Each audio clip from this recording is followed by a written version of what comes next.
क्या आपके दाँतों पर भूरे रंग की या पीले रंग की कुछ निशान हैं या लाइन्स बनी हुई हैं? तो वो जो निशान होते हैं उसे हम फ्लोराइड स्टेन्स कहते हैं डेंटिस्ट्री में।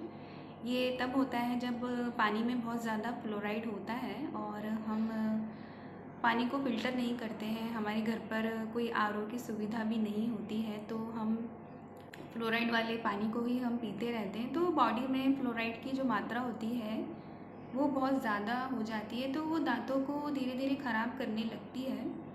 तो इस वजह से जो दांतों का जो रंग है वो बदल जाता है, वो थोड़ा सा भूरा और पीला होने लगता है।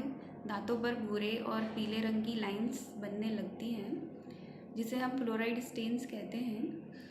तो अगर आपके दांतों पर फ्लोराइड स्टेन्स हो गए हैं और आप सोच रहे हैं कि वो ब्लीचिंग से ठीक हो जाएंगे, तो जो फ्लोराइड स्टेन्स होते हैं उन पर ब्लीचिंग का कोई बहुत ज़्यादा इफ़ेक्ट नहीं आता है।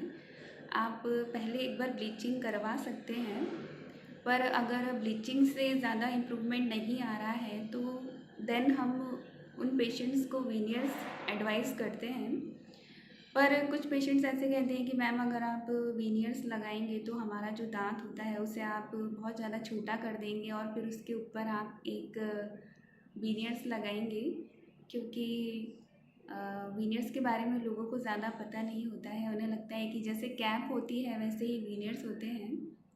तो वीनियर्स में दांत की जो कटिंग होती है वो बहुत ज़्यादा नहीं होती है। हम दांत को सिर्फ सामने से जो सतह नज़र आ रही है, जो पीली हो गई है या जो भूरी हो गई है, थोड़ी सी ब्राउन हो गई है, जो हम सिर्फ उसे ही थोड़ा सा मशीन से ट्रिम करते हैं। बस वो जो येलो और ब्राउन लेयर होती है हम बस उसे उतार कर पेशेंट का एक नाप ले लेते हैं और वो लैब से फिर उसी नाप के जो वीनियर्स होते हैं वो बनकर आते हैं, जो पेशेंट का नाप होता है।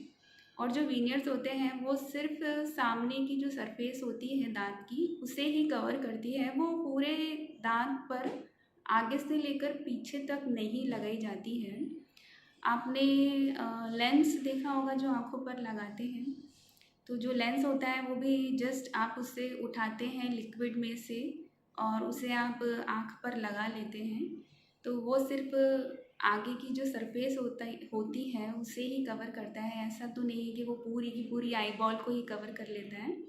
तो जो वीनियर्स होते हैं वो भी जस्ट सामने की जो सरफेस होती है वो बस उसी पर ही हम लगाते हैं। प्रॉपर एक लाइट क्योरिंग करके हम उसे सामने की सरफेस पर चिपका देते हैं। उसमें आपका पूरा दांत कवर नहीं किया जाता है। जो दांत आपके ख़राब हो गए हैं सामने के, बस उन्हीं दांतों पर हम वीनियर्स लगाते हैं। हम पूरे मुंह में सभी दांतों पर वीनियर्स हम नहीं लगाते हैं। तो इसमें आपके टूथ का कोई बहुत ज़्यादा स्ट्रक्चर हम कटिंग में नहीं लेते हैं। तो अगर आपके दांत बहुत ज़्यादा ख़राब हैं, भूरे हैं या पीले हो गए हैं फ्लोराइड स्टेन्स के कारण, तो आप वीनियर्स करवा सकते हैं। और वीनियर्स कराने में इतनी कोई प्रॉब्लम नहीं आती है। आप वीनियर्स कराने के बाद आप आराम से चाय या कॉफ़ी आप कुछ भी पी सकते हैं। बट अगर आप ब्लीचिंग करवाएंगे तो ब्लीचिंग जब आप करवाते हैं, जब ब्लीचिंग की आपकी सेटिंग्स चल रही होती हैं, तो उस दौरान आप चाय या कॉफ़ी आप नहीं पी सकते हैं। आप पान कुछ लोग खाते हैं वो भी आप नहीं खा सकते हैं, क्योंकि ये सब चीज़ें स्टेन्स छोड़ती हैं। जो पान होता है उसमें भी स्टेन्स दांतों पर लग जाते हैं, जो कॉफ़ी होती है उसकी भी स्टेन्स दांतों पर लगते हैं। तो ब्लीचिंग कराने के बाद हम काफ़ी टाइम तक हम कॉफ़ी नहीं पी सकते हैं, हम कोई पान नहीं खा सकते हैं या कोई भी ऐसी चीज़ हम नहीं ले सकते हैं जो हमारे दांतों पर कलर छोड़ेगी। तो ये सब चीज़ें हमें ब्लीचिंग के बाद में ध्यान रखनी होती है। तो आप अगर आपके दांत बहुत ज़्यादा ख़राब हैं तो आप वीनियर्स करवा सकते हैं।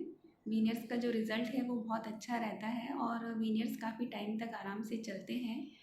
आप आराम से टूथब्रश कर सकते हैं। ऐसा नहीं कि कोई बहुत ही स्पेशल टेक्निक से आपको टूथब्रश करना पड़ेगा या आपको बहुत ज़्यादा दांत का ध्यान रखना पड़ेगा कि कहीं ये जो वीनर्स चिपकाए हैं कहीं निकल ना जाए। तो ये नहीं निकलते हैं। ये बहुत आराम से आपके दांतों की सतह पर चिपके रहते हैं काफ़ी टाइम तक। आप इनका ध्यान रखें तो कोई प्रॉब्लम नहीं आती है। तो ये वीनियर्स के बारे में था। जो दांत फ्लोराइड स्टेन से ख़राब हो गए हैं हम उन पे वीनियर्स लगाते हैं। अगर आपको दांतों के बारे में और भी कोई जानकारी चाहिए या आपको दांतों से रिलेटेड कोई भी समस्या है तो आप मुझसे पूछ सकते हैं। आप मुझे कमेंट कर सकते हैं। Thank you.